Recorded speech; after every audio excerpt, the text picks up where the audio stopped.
Okay, this is part 2 of I, Spartacus.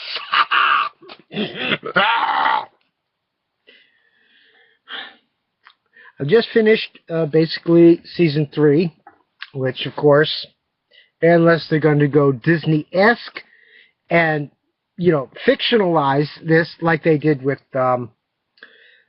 Pocahontas, which Pocahontas Part 2, Return to America.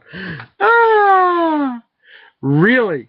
Seriously, you take fact and history and totally obliterate it for the fact of making $1 and lying to children, because a real person, Pocahontas, is now, you've given this false story that she was treated with flowers and pillows and everybody loved her, and she went to England and she was a star, and she came home on clouds and feathers with doves and little bluebirds, and she came back to America and told her people how beautiful everything. Yeah, she died. She lived in a cage in chains when she was brought to the England and died a miserable, horrible death soon thereafter. Most likely she had been raped and tortured quite a bit, passed around like a glad bag. But that's the truth, and we can't have that in a G-rated children's movie. So the fact that we have to make a part 2 because the kids want to see more Pocahontas, we lie. Well, we don't have that problem with Spartacus. Spartacus has no problem showing you people getting raped and murdered and tortured. Historically, like I said, in part 1, we don't really know a lot of what happened. We have vague points of history showing us there's some records. Obviously, we keep seeing them pull out all these scrolls.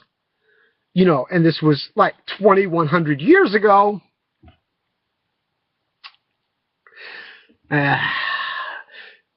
So, yeah, those scrolls might exist. It's like I always say, the Romans were fanatical record keepers.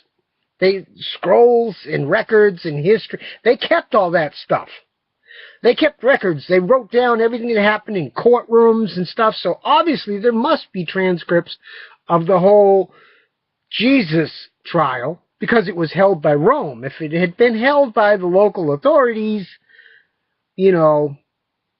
on that little city-state, that little teeny-weeny portion, a portion of the West Bank, tiny little piece of it, not even the whole West Bank, but a little, like a third of the West Bank, was this city-state somewhat autonomous within the Roman Empire that was controlled by a certain religious cult.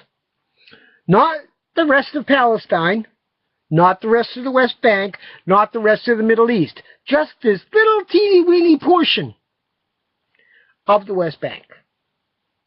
And this was almost a century after Spartacus. And obviously many centuries before Islam. But anyways, we're coming back to Spartacus. Very good. I recommend it. Like I said, 4 out of 5 stars. You can see a lot of CGing. The blood, a little thin.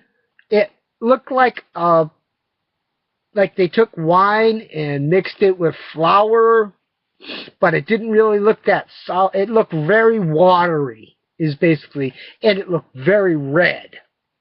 And we all know that real blood is only really red. It's not that red. It's more like a dark red.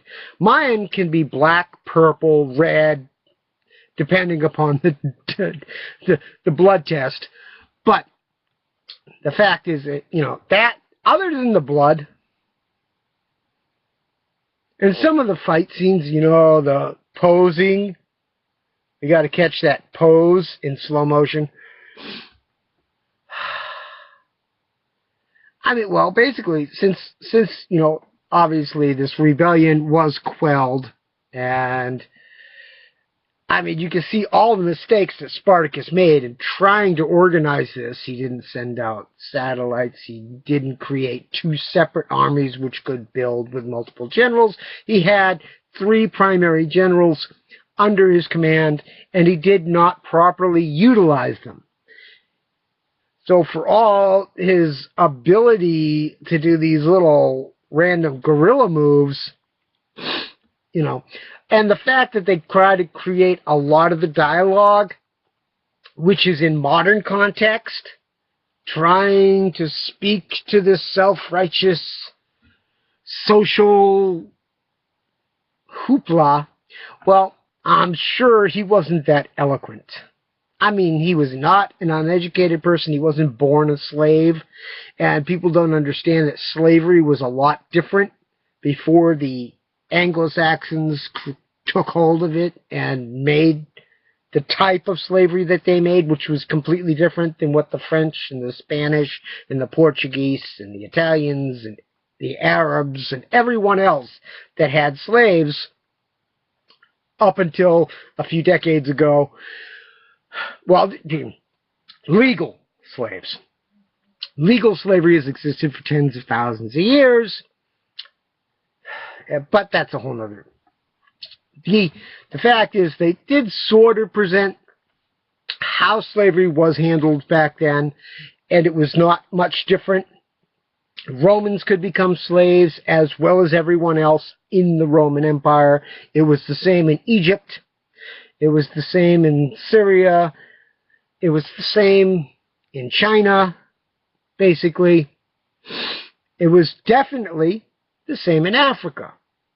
As a matter of fact, Africa sold its own people into slavery, which existed until the last, like I said, Mauritania in the 1980s, literally. Like 30 years ago, Mauritania finally made slavery illegal, and it was the last nation in the world to make slavery illegal.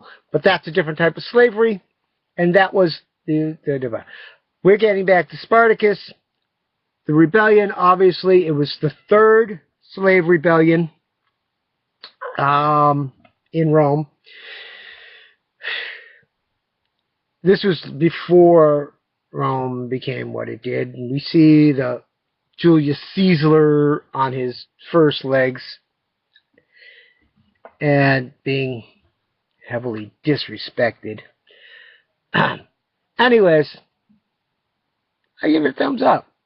I wish we had more shows like it. 30 years ago, I wanted shows which actually had this level, and I, unfortunately, shows like Spartacus and the Borgias have to be set way back in history. If we did a show like this today, which actually had this degree of major actors, of stars, which basically is the... We'll get into that different time. Anyways, I Spartacus no more.